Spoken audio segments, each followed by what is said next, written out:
T'es pas juste fatigué. T'es pas juste stressé. Et si je te disais que ton corps est littéralement en manque d'oxygène? Et si cette fatigue que tu ignores tous les jours était en fait un signal d'alarme, pas juste un autre coup de barre? L'anémie, c'est pas juste se sentir un peu mou, c'est une crise sanitaire silencieuse qui touche des millions de personnes et la plupart des gens ne s'en rendent même pas compte. Alors parlons de ce problème sournois qui pourrait t'empêcher de vivre à 100%. Ok, soyons clairs. Ton corps est une diva, et il exige de l'oxygène comme une star exige de l'eau en bouteille venue d'un glacier immaculé. C'est là que les globules rouges entrent en jeu.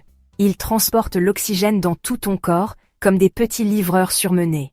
Mais si tu es anémique, ça veut dire que tu n'en as pas assez, ou qu'ils ne font pas leur travail correctement, ce qui entraîne fatigue, faiblesse, et toute une série de symptômes qui te donnent l'impression d'être une vieille batterie de téléphone. Elle se décharge vite, et ne se recharge jamais complètement. Pourquoi est-ce que ça arrive? Eh bien, il y a plein de raisons. Peut-être que tu manques de fer, de vitamine B12, ou d'acide folique, qui sont essentiels à la production de globules rouges. C'est très courant si ton alimentation n'est pas terrible, si tu es végétarien mais que tu ne prends pas de compléments alimentaires correctement, ou si tu as des problèmes d'absorption à cause de maladies comme la maladie de Crohn ou la maladie cœliaque. Mais attends, ce n'est pas tout. L'anémie peut aussi être causée par des maladies chroniques comme l'insuffisance rénale, la polyarthrite rhumatoïde ou le cancer, où ton corps décide de saboter sa propre production de globules rouges. Ensuite, il y a les pertes de sang, que ce soit à cause de règles abondantes, d'hémorragies internes ou d'un accident. Et n'oublions pas la loterie génétique.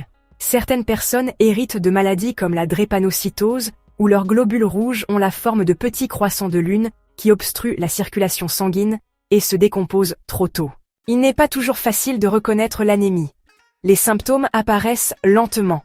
Fatigue, vertige, essoufflement, peau pâle, mains et pieds froids, ou comme certains pourraient dire, en mode congélation permanente. Dans les cas les plus graves, on a des palpitations cardiaques, des douleurs thoraciques, et même des difficultés de concentration, ce qui est justement ce qu'il te faut quand tu as déjà du mal à te concentrer au travail ou à l'école.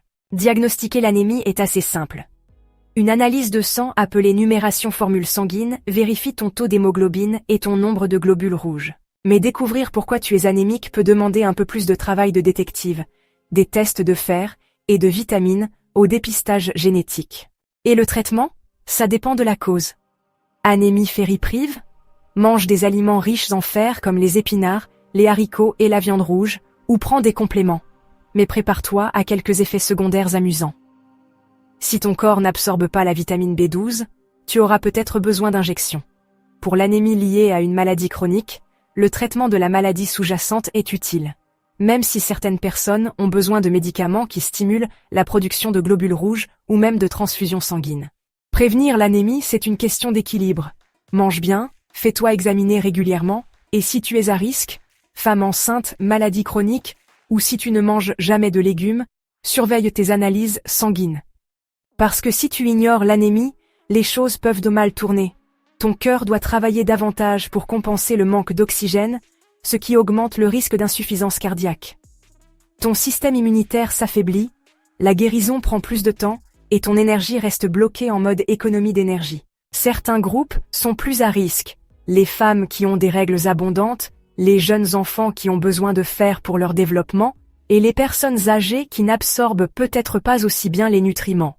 Et si tu as une maladie rénale ou un cancer, l'anémie est encore plus susceptible de se manifester et de rendre tout plus difficile. En résumé, l'anémie, ce n'est pas juste être un peu fatigué.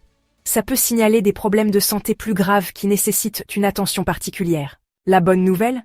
C'est gérable si on la détecte tôt et qu'on prend les bonnes mesures. Alors, t'es déjà senti étrangement épuisé? Tu penses que tu pourrais manquer de nutriments essentiels? Parlons-en dans les commentaires, et si ce n'est pas déjà fait, clique sur le bouton « S'abonner » pour soutenir la chaîne. Prends soin de toi, prends soin de tes proches, et on se retrouve dans la prochaine vidéo.